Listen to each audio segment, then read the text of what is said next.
अस्सलाम वालेकुम। SM news के साथ मैं हूं अहमद नदी। खबरों का सिलसिला बढ़ाते हुए खबर शामिल करते हैं। कराची से शराफी घोट पुलिस ने लड़की से मुबीना ज़्यादती की कोशिश करने वाले मुलजिम को गिरफ्तार कर लिया।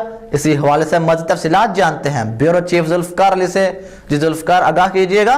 जी बिल्कुल, इस हवाले से पुलिस का कहना है कि 14 जनवरी को पेश आने वाले वाक़े का मुकदमा मुतासरा लड़की की मदीयत में शराफी गोड़ थाने में दर्ज कर लिया गया है। SHO शराफी गोड़ का कहना है कि मुतासरा लड़की ने पुलिस को बताया कि मैं अपनी बहन और बहनोई के साथ लाइनजेरिया में रिहाइश पजीर हूँ, तालीम हासिल कर रही हूँ और नौकरी भी तलाश कर रही थी क्योंकि मेरे वालिद बीमार हैं। मुतासरा लड़की के बयान के मुताबिक मेरी दोस्त ने मुझे शहजाद नामी शख्स का नंबर दिया और कहा कि यह गरीब लोगों की मदद करता है।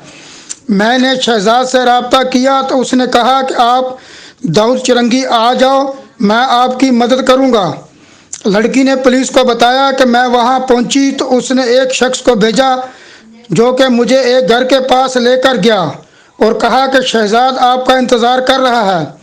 मुतासरा लड़की का कहना है कि मैं अंदर गई तो शहजाद नामी शख्स ने दरवाज़ा बंद करके मुझसे ज़्यादती की कोशिश की, लेकिन मैं किसी तरह भाग कर आ गई। जी बहुत शुक्रिया जुल्फ़िकार तफसीलात से आगाह करने के लिए।